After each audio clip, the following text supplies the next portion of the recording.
நெல்லை மாவட்டத்தில் டன் கணக்கில் கொட்டப்பட்ட கேரள மருத்துவக் கழிவை அகற்றுவதற்காக திருவனந்தபுரம் உதவி ஆட்சியர் தலைமையில் 70 பேர் கொண்ட குழு நெல்லை வருகை தந்துள்ளனர். கூடுதல் தகவலை எமது செய்தியாளர் அமுல் ஜெய்சிங் வழங்க கேட்கலாம். அமுல் ஜெய்சிங், தற்பொழுது கேரள குழுவினர் நெல்லை வந்துள்ளனர். இந்த அகற்றுவதற்கான நடைமுறைகள் என்னென்ன சாத்தியப்படுத்தப்பட்டுள்ளது? கூடுதல் விவரங்களை பதிவு செய்யலாம்.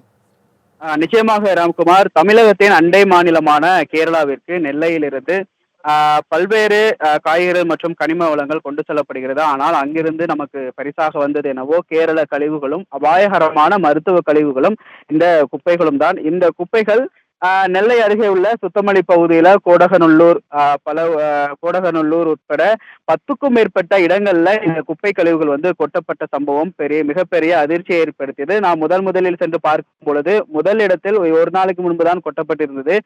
அவ்வளவுதான் என்று நினைத்திருந்த பொழுதுதான் அடுத்தடுத்து பல அதிர்ச்சிகரமான தகவல்கள் வெளிவந்தது. பல்வேறு மாதங்களாக அந்த இடங்கள்ல கேரளாவிலிருந்து மண்டல புற்றுநோய் மையத்திலிருந்து திருவனந்தபுரத்தில் உள்ள அந்த மண்டல புற்றுநோய் மையத்திலிருந்து மருத்துவ கழிவுகள், அதுவும் அபாயகரமான மருத்துவ கழிவுகள் கொட்டப்பட்டது, வெட்ட வெளிச்சத்துக்குள்ளானது.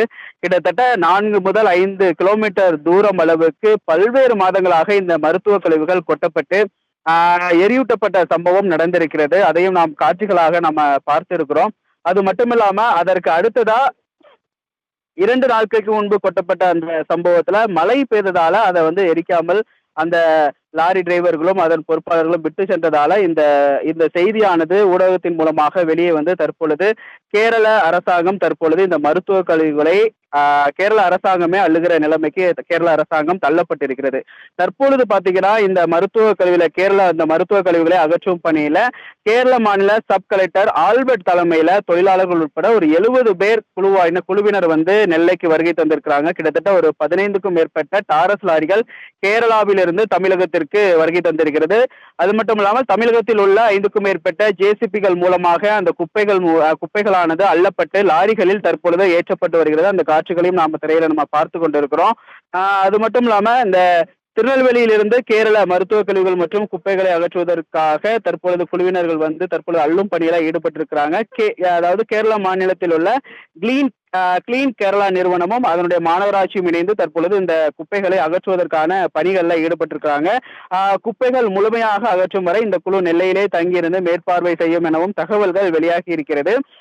அது மட்டும் இல்லாம தமிழகத்தின் சார்பில் கேரள சுகாதாரத்துறை அலுவலர் கோபகுமார் உள்ளிட்டோர் தலைமையில வந்திருக்கிறாங்க. மாவட்ட நிர்வாகமும் சார்பில் நம்முடைய தமிழக சார்பில் சேரன் மகாதேவி, சார் ஆட்சியர் அர்பித் ஜெயின் மற்றும் பயிற்சி ஆட்சியர் அம்பிகா ஜெயின் ஆகியோர் தலைமையில அனைத்து துறை அதிகாரிகளும் இங்க முகாமிட்டிருக்கிறாங்க.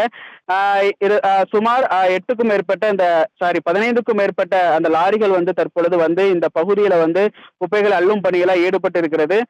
இது தொடர்பா பாத்தீங்கன்னா இந்த சுத்தமல்லி பகுதியில அதாவது கேரள கழிவுகள் கொட்டப்பட்டுள்ளது தொடர்பாக 6 வழக்குகள் பதிவு செய்யப்பட்டு குற்றவாளிகளும் கைது செய்யப்பட்டிருக்கிறாங்க.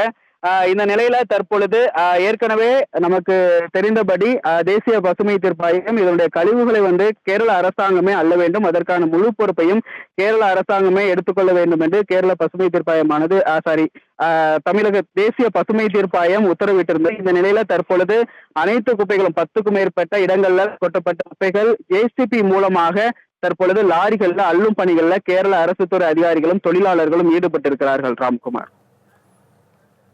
அமுல் ஜெய்சிங், தகவலுக்கு நன்றி.